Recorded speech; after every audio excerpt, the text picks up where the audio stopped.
सामवेद स्वराज सूक्त का आज यह चतुर्थ मंत्र है। ये स्वराज सूक्त सामवेद अध्याय 4 सूक्त 7 चतुर्थ मंत्र आज हम लोग प्रस्तुत कर रहे हैं। ओम इंद्र तोभ्यम इत अद्रिवो अनुतम वज्रिन वीर्यम यतिहात्यम मायिनं मृगम तव त्यत्मायया अवधि अरेचन अनुस्वराज्यम। ओम हे इंद्र परम ऐश्वर्यवान, हे वज्रमयी, हे प्रगतिशील अप्रेरित वीर समादृत जन, जो मायावी मृगया करते उनको माया से हनन करें। हम करें अर्चन अनुकूल स्वराज्य का।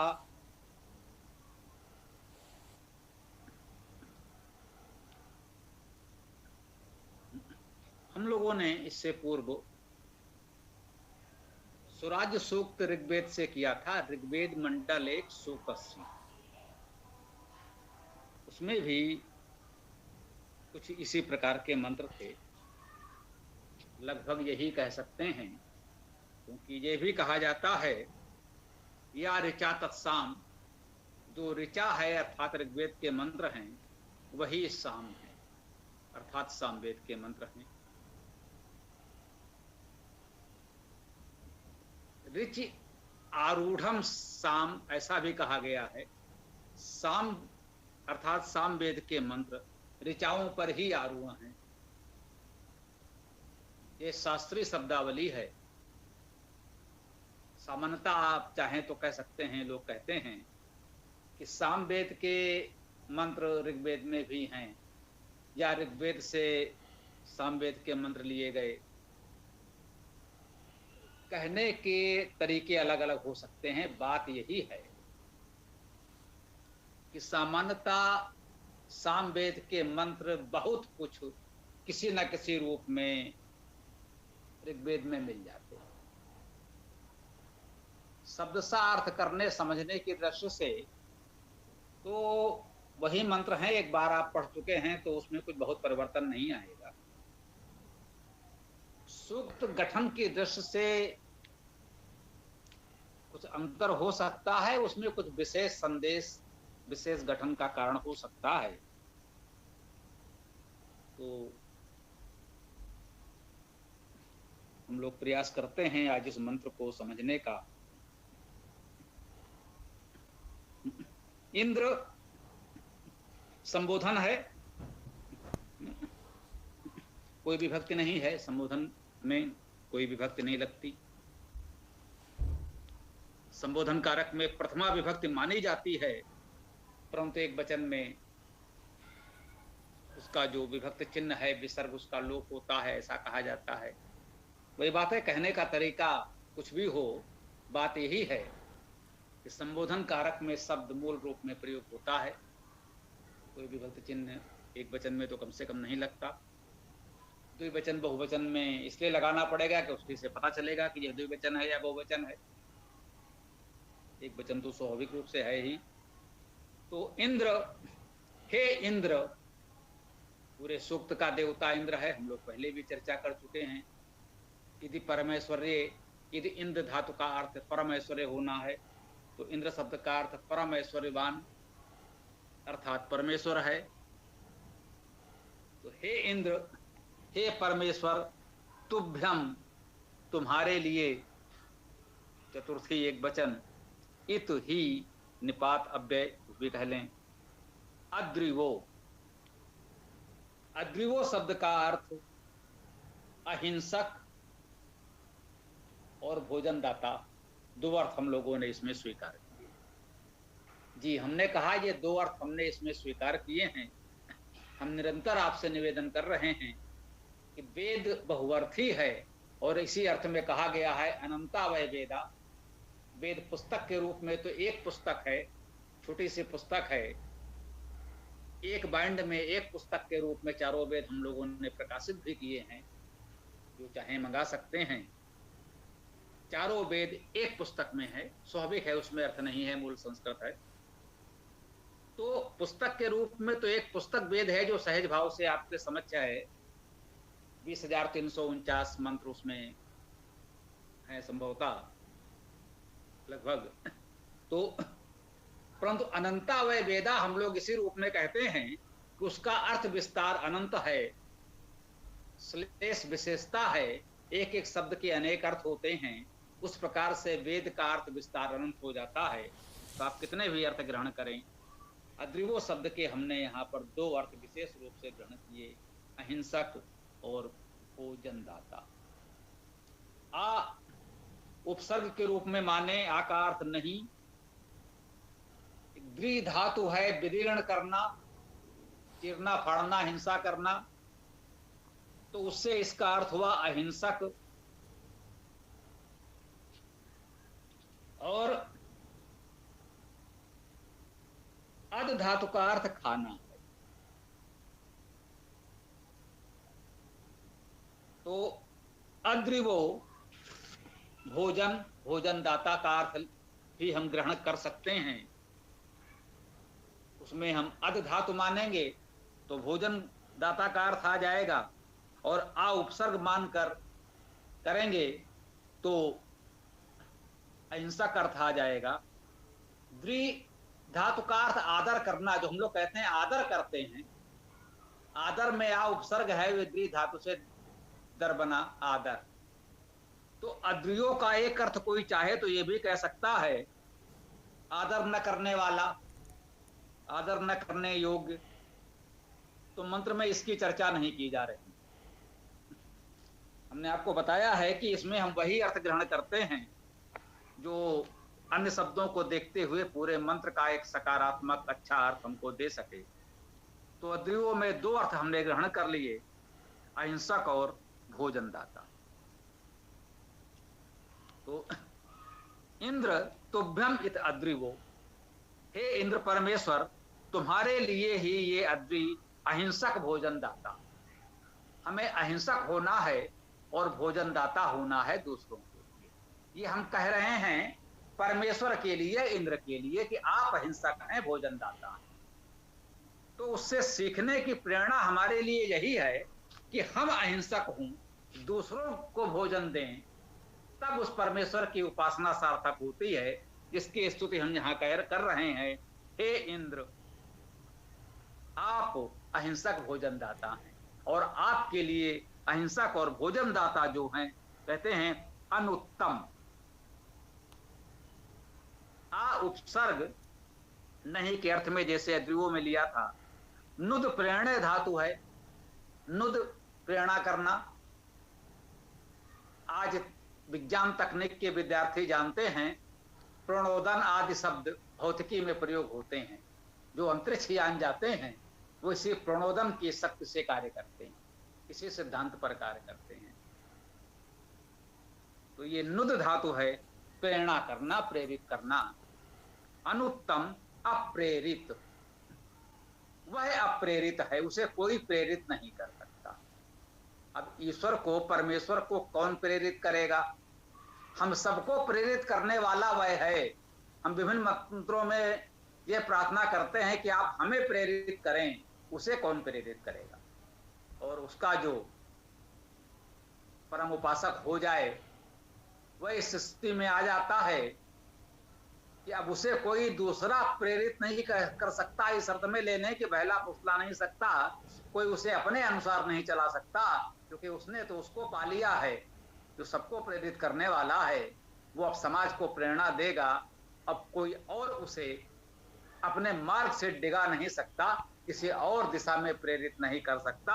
अनुत्तम परमेश्वर के लिए तो वह तो अप्रेरित है ही। हम उस स्थिति में आ जाएं कि समाज में लोग हमें किसी प्रकार से लोभ, लालच, भय के बल से डिगा न सकें, प्रेरित अपनी ओर न कर सकें, अपनी दिशा में न ले जा सकें। हम वेद के पवित्र मार्ग पर सदैव चलते रहें। वज्रिन, वज्री, वज्रयुक्त, यह भी इंद्र परमेश्वर का विशेषण है। वज्र गतो धातु है, गत्यर्थक धातु है। वज्रिन अर्थ हुआ, वज्र धातु का अर्थ गति करना, तो वज्रिन का अर्थ हुआ गतिशील, प्रगतिशील, गतिकर्ता, गतिमय। इस प्रकार से अर्थ हम इसका वज्रिन का कर सकते हैं। वज्र युक्त अर्थात गतिमय, गतिशील, गतियुक्त। वीर्यम वीरता को, वीर धातु है, वीरता होना, वीरता दिखाना, पराक्रम दिखाना, वीर धातु है। तो इससे अर्थ हुआ वीर्यम अर्थात वीरता युक्त कार्य, वीरता के योग्य, वीरों के योग्य, वीर्यम।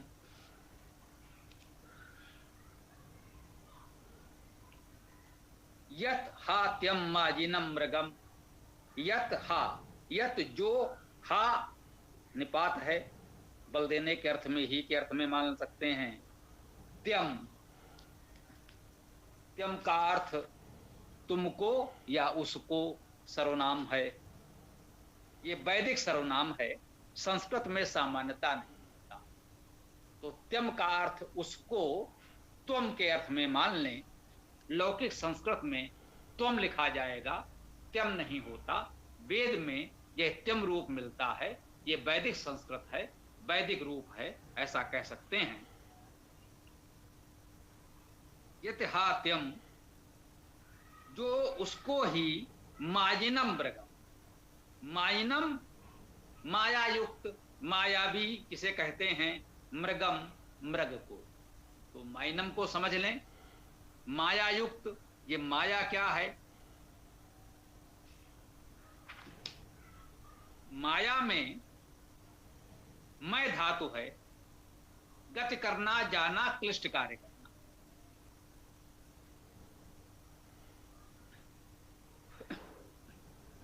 हम लोग पौराणिक कथाओं में बहुत सुनते हैं, वह मायावी है, माया करता है, माया रचता है, कोई व्यक्ति, देव, असुर या ईश्वर। तो माया का अर्थ क्या है, मय धातु का अर्थ है जाना, चलना, क्लिष्ट कार्य करना। मा धातु मान लें तो सम्मान करना, शब्द करना, तुलना करना, मापना, समानता दर्शाना आदि इसके अर्थ हो सकते। तो माया में गति करना तो है, सामान्य गति नहीं है, क्लिष्ट कार्य करना। जो कार्य जन सामान्य नहीं कर पाते, साधारणता लोग नहीं कर पाते, ऐसे कार्य करना, ये माया कहलाता है। कोई मायावी है, इसका अर्थ है उसमें कुछ ऐसे कार्य करने की सामर्थ्य है, वो गुण क्षमता उसने विकसित की है जो सामान्यता लोग नहीं कर पाते, तो वो मायावी है। जो सहज भाव से सब लोग कर सकते हैं, वह तो सामान्य कार्य हैं, सब लोग कर रहे हैं, करते हैं। जो उससे हटकर कुछ अलग विशेष ऐसा कर पाता है जो जन सामान्य के समझ में नहीं आता कि ये क्या किया, कैसे किया, इसने कैसे कर लिया, तो ऐसे कुछ क्लिष्ट विशिष्ट कार्य जो जन सामान्य के लिए संभव न हो, कोई विशेष अभ्यास से, विशेष विद्या से ऐसे कार्य कर लेता है, तो उसे हम लोग उस कार्य को माया कहते हैं, और ऐसा करने वाले को मायावी कहते हैं। माइनम कहा गया है, इसी अर्थ में है मायावी या माया युक्त, क्लिष्ट कार्य करने की सामर्थ्य से युक्त। इसके बाद है मृगम। मृगम शब्द, मृग, मृग धातु का एक अर्थ अन्वेषण करना, खोज करना। मृग धातु है अन्वेषण करना और आखेट करना, खोजना, आखेट, जिसे हम लोग कहते हैं शिकार करना, आखेटक, शिकारी। तो मृगम का अर्थ हुआ अन्वेषी को, अन्वेषण करने वाले। आखेटक का यहां कोई संदर्भ मुझे नहीं लगता, यदि कोई चाहे तो वैसा मानकर अर्थ करने का प्रयास कर सकता है, मुझे कोई आपत्ति नहीं है। मेरा विचार है कि यहां पर आखेट का अर्थ नहीं है, खोज का, अन्वेषण का अर्थ लिया जा सकता है। माजिनम मृगम, जो मायावी अन्वेषक है, ये बिल्कुल उपयुक्त है। वो कुछ ऐसा अन्वेषण आविष्कार करता है जिससे वो कुछ ऐसी माया रचता है, ऐसी व्यवस्था बनाता है जो जन सामान्य की समझ से परे होता है। वो विशिष्ट कार्य कर पाता है। तो ऐसी खोज आविष्कार कर लेना जिससे कुछ विशिष्ट किया जा सके, माया रची जा सके, तो मायनम मृगम, मायावी अन्वेषक। आज भी हम लोग जानते हैं नए नए आविष्कार हो रहे हैं। आपके समय में तो तकनीक दिन प्रतिदिन कितनी तीव्रता से विकसित हो रही है। नित्य नए आविष्कार, नित्य नई बातें आपके समझ आ रही हैं। यही है माइनम मृगम। ऐसे क्लिष्ट कार्य करने के आविष्कार करते हुए चलना जो जन सामान्य के लिए समझ पाना भी संभव नहीं है।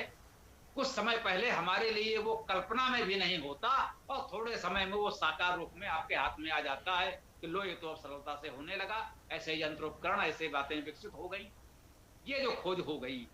तो ये है माइनम मृगम, ऐसे विशिष्ट क्लिष्ट कार्यों की खोज करते रहना। माइनम मायावी को, मृगम मृग को, ऐसे क्लिष्ट कार्यों की खोज करने वाले को। तव त्यत माया अवधि, तब तुम्हारा त्यत वह।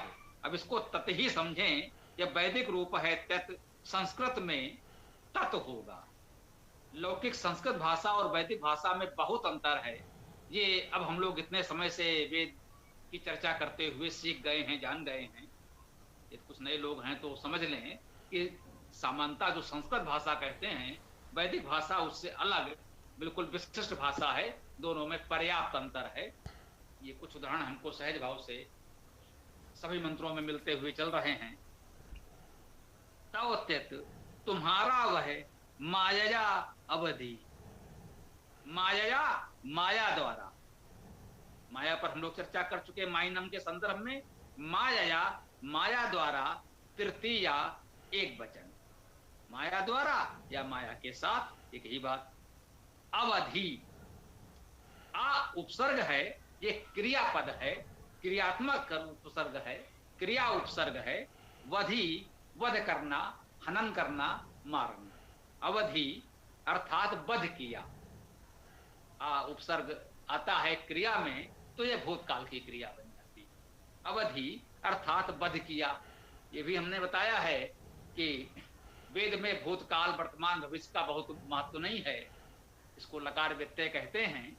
सार्वकालिक सत्य है। अवधि का अर्थ यदि हम यहाँ कहें कि वध किया, हनन किया, तो इसको ऐसे ही मान सकते हैं कि वो वध करता है, हनन करता है। पहले भी करता था, अभी भी करता है और आगे भी करता रहेगा। तो अब आप देखिए क्या कह रहे हैं। यतिहात्यम मायिनम मृगम, जो मायावी मृग हैं, जो ऐसे माया शक्तियों का आविष्कार करते रहते हैं, ऐसे नवीनतम यंत्र उपकरण से सुसज्जित हैं, उनका यदि हनन करना है तो आप क्या करेंगे? यदि आपके शत्रु के पास, आपके शत्रु सेना के पास नवीन ऐसे अस्त्र शस्त्र उपकरण हैं, वो नित्य नए आविष्कार करके नए नए यंत्र उपकरण बना रहे हैं, तो यदि उनका आपको सामना करना है तो आप क्या करेंगे? आप जाकर युद्ध की सीमा पर कहेंगे नहीं नहीं, ये सारे अस्त्र फेंकिए और आइए हमसे मल्ल युद्ध कर लीजिए? नहीं, ये तो संभव नहीं है। वो क्यों करेगा? आप कहेंगे साहब ये धर्म युद्ध, ये सब बातें केवल पुस्तकों में अच्छी लगती। वेद इतना व्यवहारिक नहीं, आपको व्यवहारिक प्रेरणा दे रहा है। माया अवधि, माया के द्वारा हनन किया। यदि वह माया से सुसज्जित है, क्लिष्ट कार्यों का अन्वेषण कर रहा है, खोज कर रहा है, माइनम मृगम, वह मायावी खोज करने वाला व्यक्ति है, दल है, ऐसे नित्य नूतन क्लिष्ट यंत्र उपकरण, अस्त्र शस्त्र का विकास कर रहा है, और उसको यदि आपको हनन करना है, मारना है, वध करना है, तो ऐसे शत्रु को मारने के लिए, हनन करने के लिए आपको भी माया, माया द्वारा ही हनन करना होगा। वहां पर आपको सत्य, धर्म, नैतिकता, नियम का उपदेश देने से बात नहीं बनेगी। यदि आप यही करते रह जाएंगे तो पराजित होंगे। हम शताब्दियों तक इसीलिए पराजित होते रहे, अब नहीं होंगे, अब जागो। तो माया द्वारा ही उसका वध करना है। अर्चन अनुस्वराज्यम, अर्चन अर्चना करते हुए अनुकूल स्वराज्यम स्वराज्य को। पहले भी स्वराज्य की बात हम लोगों ने की है, पूरा स्वराज्य सूक्त है। स्व अपना, सर्वनाम या वे कह लें। राज दीप्तो धातु है, राज धातु का अर्थ हुआ दीप्त होना, प्रकाश होना। स्वराज्यम अर्थात अपना प्रकाश। तो अपने प्रकाश की अर्चना करते हुए माया के द्वारा मायावी मृग का हनन करना है। इस मंत्र की प्रेरणा हम यह मुख्य रूप से ग्रहण कर सकते हैं कि अपने स्वराज्य की अर्चना करते हुए मायावी मृग को माया द्वारा हनन करना है, वध करना है।